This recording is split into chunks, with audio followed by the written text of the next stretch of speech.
Right. So that are not traditional hunting rifles, and people are gonna probably catch a flag. Yeah, I was gonna say, you know, as these come up and you start talking about them, people are gonna be like, "What in the hell are you shooting with that?" So this is an Alexander Arms 50 Beowulf. 50. It's not an M4. It looks like an M4. Yeah, Hey, welcome back to another episode of Cast&Blast podcast. We're sitting here with Angel Flores. He's our producer, a.k.a. America's Hammer, a.k.a. Sexy Beast, a.k.a. Mr. Gucci Gun. Yeah. There you go. They go, and they go, and they go. Heck yeah. So welcome back. Like we said, Ben left us off when we left off on the last episode, Ben said, hey, man, we're going to talk about some different caliber rifles. So we didn't know anybody better than, you know, Mr. Gucci Gun himself here. He's packed full of them. He's got some awesome setups, some awesome guns.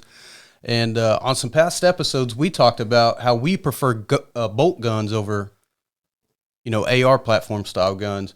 And Angel has said that he's like, I prefer the AR style platform guns. So he's going to talk us through some of his guns and why he prefers that. So yeah, go ahead and introduce yourself, Angel. Angel's always the guy, you know, behind the camera, doing the producing, switching cameras and things like that.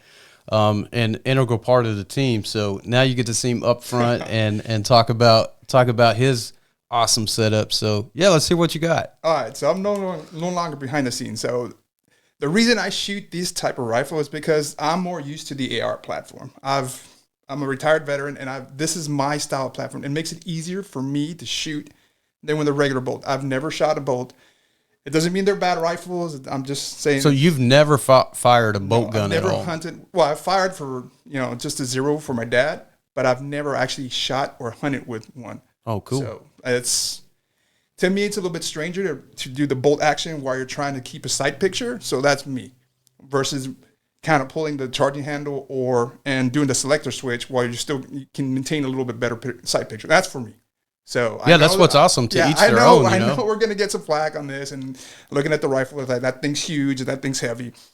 But what I got here is a 30-06 caliber rifle by Noreen Firearms. I think they're the only company here in the United States that makes it, and they're out of Montana. And it's a great platform. I mean, I love shooting it. I mean, you can feel the recoil, and it's a little heavy to carry if you're going to be stalking an animal. I mean, it all depends. If you can carry the rifle for a while, then the rifle's really good for long-range shots. And, I mean, if you're used to the AR platform, this thing will really rock you. I was going to say, this is the first 30-06 AR platform that I've seen. I think Noreen Firearms is the only one that makes a 30-06. I'm pretty sure they also make a 300 Win Mag off of this. It looks exactly the same, but it's a little bit, it's just a 300 Win Mag caliber rifle. I tell you, it's you know, just like the owner, it's a sexy beast too. Yeah, I mean, I got a Vortex Diamondback tactical scope on it, and then of course you notice the difference when you see the magazine. And you got the big 30-06 around here, so it's actually pretty good. The magazine's heavy when it's fully loaded, and you can load up to 20 rounds in that magazine, so you know you're carrying some weight on it. What rounds are you shooting out of this? This is an 180 grain outfitter round. I think it's made by Hornady. Yeah, so it's actually a pretty good round. And when you fire it, you know you're firing a heavy caliber rifle. Yeah. Hey, set that down in front of the other rounds up at the edge of the table, would you? There's one up there. Oh, okay, cool. What animals have you taken with this rifle? I have not gotten anything with this one yet. Last year was my first hunting season with it because I bought it last year, and I kind of set it up last year, and I didn't get a chance. Nothing came out last year that required me to take it down. But like I said, it's a great run to fire. We're going to have to fix it. So what are some of the things that you really, really like? And is there anything about it that you would change if you could? Because looking at it, to me, I mean, you got the muzzle brake, you got the fluted barrel, you got the fluted bolt, you got, I mean, cheek rest, extendable stock, everything that you can need on a hunting rifle is sitting right here. When I bought the rifle, it came stock. So it came stock with a Luth AR stock, which is a low profile, or kind of skeletonized stock. So I took that one off, added the Magpul PRS. I think this is a Gen 2, and the Magpul grip down here. And I also added the Magpul bipod. But the important thing that I added, that I really, really always add to my rifles, especially the heavy caliber rifles, is the muzzle brake. It'll take some of the recoil off. And it's mic over there too. Yeah. Yeah, and that's the Precision Armament. I think it's M11 severe duty muzzle brake. So, and that's a great thing to add to all your rifles. And you'll see the rest of my rifles have some of that stuff. Some of them of the same stuff on them. So you'll see that. Is there anything about this rifle you don't like? I guess the weight is a little bit, but I mean that's you have to deal with that. You got a heavy gun. You're gonna have. You know what you're doing. So, like I said, like Ben was talking in the last episode about sitting in a scenario and shooting. This is mostly where I shoot this rifle from, but it's also that's why I add the bipods in case I need to stock or move somewhere. I can easily adjust a shot with a bipod. So, unlike some of the other guns you're going to show, you got a couple carbines that we'll go through. But this, I'm going to assume based off that, this is your longer range gun that you shoot, out at distance to. And some will say 30-06. That's not a super long range gun. It is. It can be. Mm-hmm. It's all the guy behind the trigger. Yes. So set up right in a very quality, well made quality gun as this one is. You can really and the ammo that you're shooting, you can reach out and touch some stuff. Oh, so. Definitely. And I've been practicing trying to get a longer range, at least 500 range shot with it. So, but normally I shoot when I zero in 150 to 200 yards. Yeah. So, dude, it's a beautiful gun, beautiful. And like I said, the only 30-06 chambered guns in an AR platform that I've seen. Yeah, and this badass. Yeah, it is a beast, and it's. I love shooting it. I mean, even when I've taken it to the range, it's like I would like to shoot a lot of rounds out of it, like you would do off a regular AR, like a 5.56. But of course, you get into the expense of the rounds. So the expense. So we're talking about Gucci guns, and any time that you hear a Gucci gun, you would never categorize a 30-06 as being a Gucci gun. This does it. Yeah, and I reference the Gucci part because it's an expensive rifle. And normally you would get that with some of the high-end bolt rifles, like high-end bolt rifle manufacturers like the Hawas and all that. Yeah, some of the Christian Arms. Yeah. So I kind of refer this to Gucci as my Gucci. So I don't know if that's to everybody's Gucci, but that's mine. I would, I don't even have an AR platform gun, but I'm with you. That's definitely a Gucci gun if you ask me.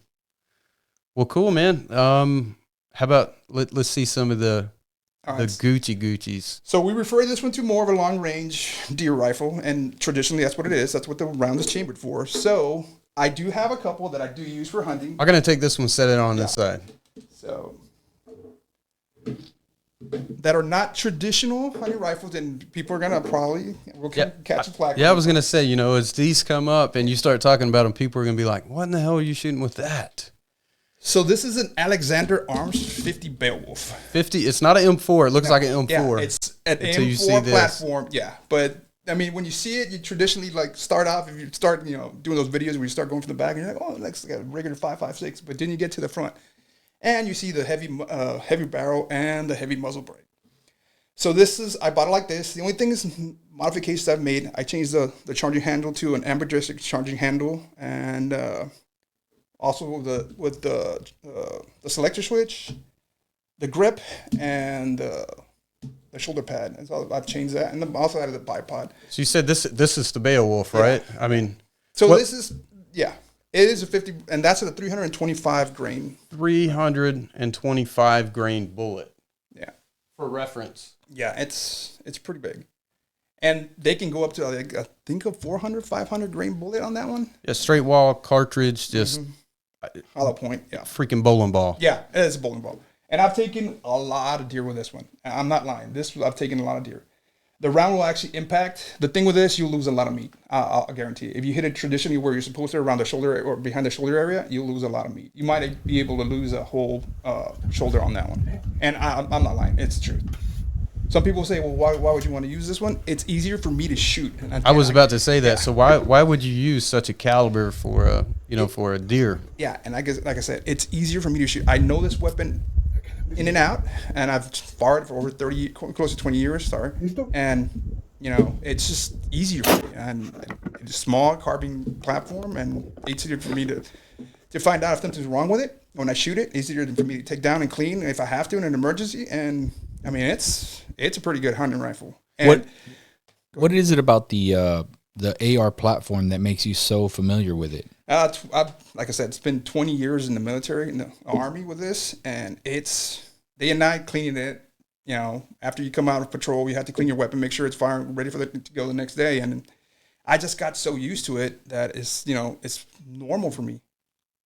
Talk a little bit about your military career for the folks that don't know your background. We're pretty proud of it, and we just want to give a shout out to that. I know it's not easy to talk about, but we are a veteran-owned and operated outfit, and we just want to kind of showcase that you're very much part of that tradition as well. Yeah, so I started off in the Army in 2002. I commissioned as a second lieutenant from the UTPA. Shout out to the 956. I am from the Valley. So when Ben and everybody is referring to 956, yeah, he's shouting out to us. Yeah, so I graduated from the UTPA, University of Texas Pan American, commissioned in May of 2002 as an armor officer. So I was a tanker from 2002 all the way to 2011 when I switched over. I did a function area, and then I became a systems information engineer. And you're still shooting tanks. Yeah. And that's another reason where we were deployed to Afghanistan. They did the traditional, hey, we'll have a commemorative rifle for you guys when you guys come back, and everybody's selecting their traditional AR. And I called my wife. I was like, they're doing this. They're gonna have a commemorative rifle for us when we come back. And I'm like, you know what? I'm not the traditional kind of guy. Yep. So I was like, you know what? I saw the 50 Beowulf somewhere. And I'm like, you know what? I'm going to get this one instead. And she's like, well, yeah, it's your rifle, so I got this one when I had. So it's been a great hunting rifle. No regrets. No regrets. And so this scope on this one is a Nikon, I think, inline XR. And this is a traditional muzzle loader scope that would go on a muzzle loading rifle. So makes sense. Yeah, and it's been on. I mean, you put this sucker on, and it stays there. It's locked in. I like those mounts too. Those are good, stable, solid looking mounts. I always try to match the scope with whatever If the company makes, like Nikon made the scope, I try to go with a Nikon mount on it. So I always try to match because usually they're made for whatever you're mounting on there. So this being a carbine, straight wall cartridge, what kind of distance are you looking at? That what is your max that you're like, man, I'll shoot anything from right in front of me out to what? Traditionally, this is a 100-yard hunting rifle. I mean, you won't go past that. I've tried to shoot something over 200 yards, and you'll see the round drop. If you can take into account the wind, the drop in the cartridge when it after a certain distance, then I mean you should be good. But it's normally 100 yards, and it'll do its maximum effective damage at 100 yards. What kind of bullet drop are you seeing? Ballpark. You're talking about maybe at 100 yards. At 100 yards, it's straight on. After 200, you start getting like 2, 3, 4, 5 inches. Like it just starts dropping off. Yeah, it's like a brick. Just the farthest you can launch it, the farthest. That's what as far as it's going to get. The muzzle. I mean, it looks like an actual, 50 BMG muzzle brake on it. It's a 50 cal bullet, 50 Beowulf, but to see that muzzle brake on a carbine, that's pretty crazy. Yeah, they have two traditional ones. You got the traditional tank muzzle brake, and then they have the one that's kind of slotted. It's got a circular. I'm just taking a look. Pattern, but yeah. Yeah, that thing is thing's massive. Yeah, and I can actually. This is more of a traditional brush gun too. What would you say that thing weighs? If I had to, maybe like 20. I'm gonna guess 12 or 13 pounds. Max with everything on there, you're not exceeding 20 pounds, but it's a little bit over 10 pounds. But that's a steady rifle when you are acquiring a target, though. Yeah, and this, I gotta say, this one, I've dropped it a couple of times and I've never moved. So I'm pretty confident that if I take a good, whack at it, it wouldn't move. It still shoot the same. So I use it more of a traditional like brush gun. So same question as the 30-06 there. What are some of the things that you absolutely love about it, and something that you're like, if I could change this, I would change it? It's in the carbine platform, so it's a little bit short. For me, I shoot mostly out of a deer blind, so it's kind of the barrel. You have to be right up against the window to get the barrel out, because I've shot a couple of rounds where the barrel's within the deer blind, and when the blast comes out of the muzzle brake, you'll be rocking and rolling in there. You better have some ear pro in. Yeah, and that's one thing I really do suggest that you wear ear pro all the time. Yeah. So I usually have the Walker Razor earmuffs because I can still hear with the earmuffs on. So you still got that protection there. Freaking beautiful. I mean, it looks like your typical normal, M4 until you start looking at it and you're like, damn, what kind of beast is that? Yeah, that's actually a real good rifle. I mean, you'll get used to it. And a lot of people, and we're going to get some flack, I know. So let's talk about some animals you've taken with this. This one's been the all-purpose one. I've taken a lot of bucks with it. I've taken a lot of hogs with it, and pretty much anything. You can hit anything with it within 100 rounds. Well, correction, 100 yards. I was going to say 100 rounds. There's not going to be nothing left. Well, I've fired over 100 rounds with it. I love firing this thing. So you can shoot a pig in the tail with this and drop it, huh? Yep. Yep. Yeah. And I think this one, after the creation of the 458 SOCOM, Alexander, I think it's Alexander Arms decided to make something a little bit bigger. So that's why this one came up. This was advertised as stopping a car in its track. You can shoot it at the engine block and actually penetrate the engine block. That's crazy, man. So especially be out there, shooting animals with it. But teach their own. I mean, shit, no hate coming from me. And for us here in Texas, you can use this one as a home defense weapon naturally too. Because if two of us shot that at an engine, would you say that would be double penetration? Probably, yeah. But you can. What if we do 3? Yeah. I mean, we'll put 2 in the engine, 1 up the tailpipe. Give it the old shocker. Yeah. Normally, you'll have people have like shotguns as home defense, but you can use this one as a home defense because the round will not travel that much. You can shoot it through a wall, and I wouldn't suggest that, but yeah, unless you know what you're shooting at. It's like a wrecking ball coming through there. Yeah. That's cool. So once again, 50 Beowulf, pretty Gucci gun, right? Yeah, pretty Gucci gun. Expensive rifles. Not the most Gucci gun that you have. Nope. The most Gucci guns coming up next. Well, let's do that. Anything else you want to add about this one? Oh, I forgot. I mean, how many rounds? Does maximum magazines at 10 rounds. 10 round. I also have a 5, so it's 5 and 10 round magazines. You put 10 rounds in there, and that's going to feel like a feel like a weight. It's awesome when you put the 10 rounds in there and you fire all 10 rounds simultaneously. It's actually pretty good. I've never had a misfire or a jam or anything with this sucker. It's been a real reliable. Do you collect all your brass and have it reloaded? No. A lot of people tell me if I had to do that because it's expensive, but I'd rather. I'm not much of a reloading guy, and I just never had that confidence on reload. Yeah, but, yeah. I mean, some guys are good, and I'm not. Don't get me wrong. I mean, I'm not trashing in the reload guys, but I'm just afraid of those one hot round. At that caliber, you want no mishaps. Yeah. Have you watched Kentucky Ballistics? Yes. Yeah. I saw him with put a thumb in it when that Serbu, that Serb 50 BMG Serbu blew up on him and almost killed him. Yeah, with a slap T ammo. Yeah, the slap T. Yep. Mm-hmm. Well, shoot, let's talk about that. I'm excited about that next one too. I mean, they're all so badass, but that next one is this was something special. What's behind door number 3? Door number 3. So, let me get the mic here. This is the more Gucci of all of them as far as rounds. So you're talking about the 458 SOCOM. 458 SOCOM. Again, I was talking about the same modifications. I usually change the stock, the grip, the bipods, and ambidextrous selector switch, and the charging handle. So anybody can fire this. Then I usually lend it out to my brothers and stuff like that so they can fire it. So I got one brother that's left-handed, so he can easily, manipulate the rifle if you need to. So what ammo were you shooting out of this one? That one's the grain on that one. It's probably in that 4-ish. Oh shoot! It is a 500 grain round, somewhere around there. Oh my god! I need to look it up, but it's big. Yeah, it's made from by Black. That one's a Black Butterfly. Underwood Ammo also makes a version. Oh, Underwood, yeah. Yeah. So that one's they call it the Hog Stopper, but it's made by Black Butterfly, and I think the bullet is a Barnes TTSX round on it.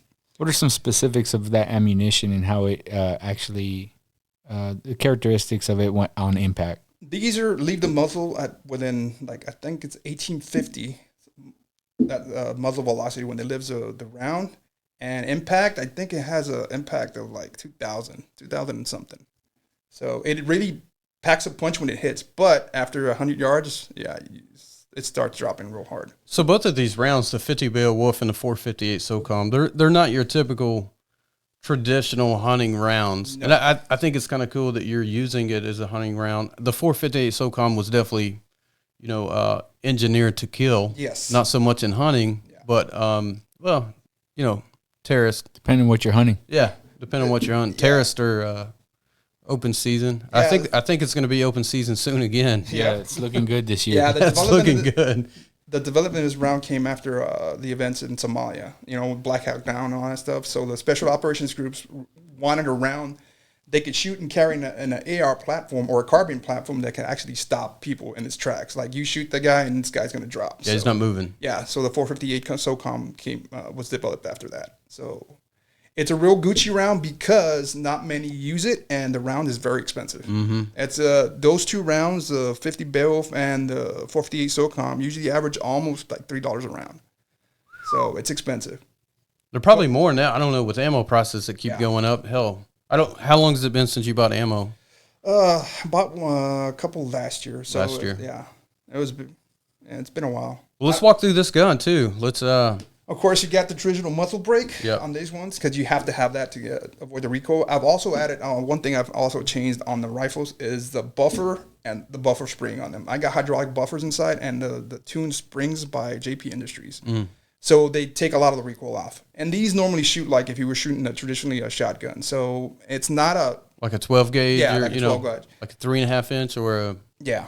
It won't leave a big mark on your shoulder like some of the freaking, the heavy duck rounds on the shotgun, but you still feel the recoil a little bit. So it's not like shooting a number 7 shot bird shot or something like that. It's more, a little bit more. Like a buckshot, a slug, or something like that. Definitely. Like 4-shot maybe, yeah. Yeah. So you got some decorative, stuff going on down here on the this is magazine well. That looks pretty badass too. Yeah, that's why I got this one. This was specifically my hog rifle. I had a day-night scope on it, but I took it off because me, as a moron, left the batteries inside the happens to the best of us. Scope, and they corroded in there. So I had to take the scope off, clean it out, and put that UTG small. I think it's a 3x12 by 12 scope on it. It actually works really good. It's a more low end kind of scope, but it works. I mean, you're not shooting long range, so it handles the recoil pretty well. The scope does it? Yeah. I haven't had a problem with it. Once again, I mean, it looks like your typical. M4 platform looks just like your typical M4 until you start looking at that barrel and the chamber and you're like, oh, it's a cannon. These are great these are great brush guns, guys. If you want something to be dragging around your back and going through the brush back down in South Texas, these are good. The Beowulf and the 450 are come on really good for that.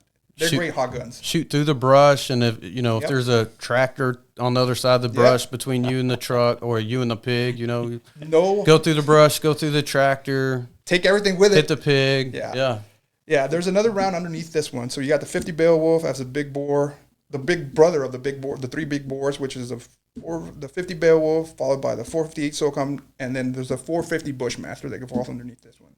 So they're more traditional big bore ARs. And so that's what the 450 Bushmaster, that's an actual hunting round. Yes, it is. And it's not much. I don't know the exact difference in specifics between the 458 and the 450 Bushmaster, but there's some similarities there that one wouldn't think that the 458 would be a good hunting round, but the 450 Bushmaster is. Well, there's not a whole lot of difference there. Exactly. So and you can, like I said, 450 Bushmaster are more of a hunting round. It is a hunting round. You can get some actual bolt rifles with it. These and the 458 SOCOM, I don't think you can find it. Yeah, I think they're all AR platform guns, huh? Yep. I think it's cool too that after that podcast we were talking about the guns that we use for hunting, and we use primarily bolt guns, and you're like, bro, I use AR platform. That's the only way to go. So it's cool to see a different perspective on it, and a lot of agreements there of why this can be a better hunting gun than. I mean, these are designed once again for killing, and that's what we're doing when we're hunting. A bolt gun's the same way, but accuracy. So that's one thing that there's always a debate about, is that a bolt gun is 10 times more accurate. But I would be hard pressed to see that first gun you showed, that 30-06. That 30-06 right there, I guarantee you, is more accurate than my bolt 30-06. And that's what I forgot to mention that to everybody out there. These rifles are more customizable to the shooter than it would, a bolt rifle. Mm-hmm. So to me, that's the biggest incentive or attractive. I guess you can say the most thing that attracts me to these rifles. I can easily change the stock, the grip, the charging handle, the selector switch, add a bipod in there than you would with the traditional bolt rifle. So you can always add more stuff or take more stuff off if you wanted to make it lighter than you would with the traditional, bolt rifle. So you plan on doing some hunting this year too, huh? Yeah. I think you're going to come out and do some hunting with us. So which one? I want to see. I want to get on film you shooting whichever gun of these 3 sexy beasts that you use. So which one do you think you're going to use this year? And I'll be honest, I always take 2. I always take now that I got my 30-06, because I usually carry my traditional 308, and that was a semi-automatic old 720, I think, Woodmaster that I have back home. I always took that one, but now that I bought the 30-06, I'm taking that one, and I always take these as a follow-up shot, or maybe if I'm out there, buck hunting, and I don't see a buck, but I see a hog, so I'll take this one. But I take 2. But if I had to pick one, I'd take my 30-06 now. Yeah, And if we need to go out and do some pig hunting too, I want to see that Beowulf and that 458 SOCOM putting in some work on some pigs. We got to get that on film and see what that looks like. Yeah, you gotta stand back a little bit because the muzzle blast from these suckers is huge. Yeah, you feel it. I bet you feel it in your chest. Yeah. Yeah, I've had my brother standing next to it while I was test firing it or, signing it in. He's like, I regret standing. Yeah, it's crazy. It's pretty badass, though. Super cool guns. Is there anything else about this gun you want to talk about, or? Normally, you can get these with a regular lower piece, which is this. So, but I got this one specially because I had that big bore in it, so I got that one. So let's talk about range. We didn't talk about range. What you're shooting this one out to? This was 100 yards. Same thing. So you're doing 100 and sub 100 yard, yeah. More traditional for big bores. And I know most of the time you want to shoot a bore because most guys are used to shooting behind the shoulder. So this is you're shoot more of a kill shot with any of these rifles, the big bore rifles, if you take that shot. I know that sometimes you tend to move a little bit when you're shooting, so you tend to hit the armor plating of their shoulders. So this one will go through, definitely penetrate that. This one, you just got to shoot around the animal anywhere. Yeah. You shoot any vital area, you'll take that animal down. And I've shot a couple boars with a 50 Beowulf back to back, and then, anywhere you hit it, like if you're shooting on the move, because you had a fast exchange from target to target, you'll hit. If you hit within the vitals, you will take that down. There's no way that boar is moving. Yeah, let's be real. Those animals are tough too. Yes. I mean, you even with the 30-06 is considered, it's a larger caliber, hunting caliber. I mean, they definitely get bigger, but it's in the family of larger calibers. Yeah. The 50 Beowulf is advertised more. If you look it up, they say they don't mention the boars there. They mention bears and elks. Yeah. With that caliber. So, I'm pretty sure it can take them down. I've never shot a bear or an elk with it, but, at short range, that sucker will penetrate. I'm excited to see what it'll do to a pig. So you talked a little bit about the different calibers, the different effective ranges and whatnot, but when we talk, shot group and all that stuff, when you land, depending on where you're shooting, and what you're doing, so you talk about shooting in different areas of Texas and hunting in different types of ways. But I see a lot of pros and cons to both, bolt action and AR platform, right? Well, depends on what you want to do. Are you tracking the animal down? We talked about that a little bit on the bigger and larger calibers. When I first got my 30-06, I was 100 pounds heavier. I didn't want to track down an animal. Let's talk a little bit about, with these kind of animal or these kind of shots, they're pretty much going to drop where they're at. Can we all agree to that? Well, yeah, you bring up 2 good points there is, one, you're talking about different rounds and distances. Here, the style of hunting that we do, either kind of in some of the brush country, looking down senderos or spot and stalking, going through some of that brush country, your typical shot's going to be 100 yards or less, right? So out west, when you're using those western rounds, like I think 6.5 Creedmoor, they consider that a western round now, or some of the a 338 Lapua or a 338. Yes. That's just a huge long distance round, and that's what those they use out west in those when they're shooting across ravines from canyon side to canyon side. We don't really. Where we're at, we don't really have those opportunities for long range shot like that. So these become very viable weapons that you can use, a very viable round that you can use for the shorter distance to not track animals, but there's always the There's places you can't track down in South Texas. I mean, you can't get through that cat claw and what's the other stuff called? The Huisache. They got the cactus down there. And you got, I mean, it's just thick, you know? Yeah, great point. You just want to drop them where they're at. Yeah. And some will argue, well, you're wasting meat and this and that. You're always going to have that. It's better waste a little meat than that animal run away and you not be able to find it, right? And at least you got some that's recoverable. Yeah. I've had all the animals that I've had with them, except for one buck that I shot with a 50 Beowulf, traveled more than 10 feet. Yeah. None of them have gone more than 10 feet. They've either shot where they've dropped them, and I mean, like, literally shot, drop, dead. Like, I've literally seen them take their last breath when they. That's good, man.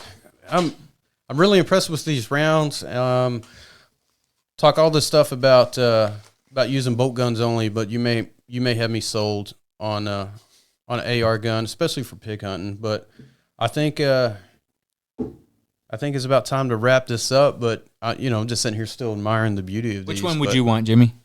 Which one would I want out of all these? Those three. This 458 SOCOM. Yeah. You know what?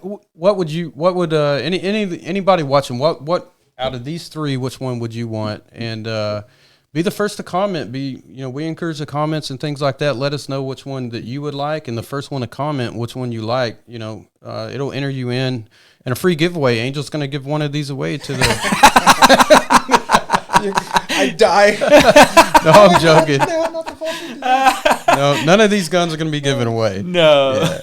They'll cost you something. If you get it, you'll be like, oh, man, the rounds are pretty expensive. Angel's like, damn, what'd you sign me up for, man? That's good. I will add one thing. The rounds for the 458 and the SOCOM, they sell out fast because they're not that readily available. They're not usually made by, like, traditional. Not highly produced and like manufactured.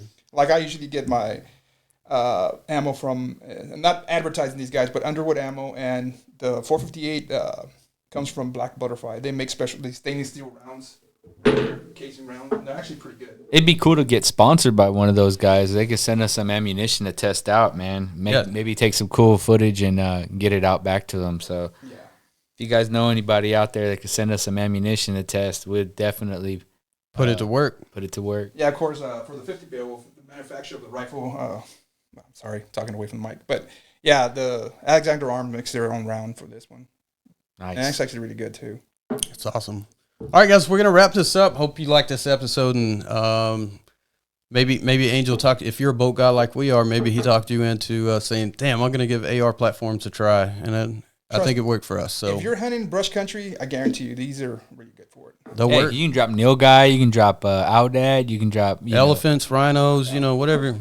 You never know what you're going to find in Texas. Yeah. That's right. You don't know what you're going to find. So, well, we hope you liked this episode. Give us a comment. Let us know which one of these three beautiful rifles that was your favorite. Check us out on Facebook, Instagram, TikTok, all the above. Let us know what's going on with you, your hunting, and what you shoot. But until then, we'll see you next time. Peace.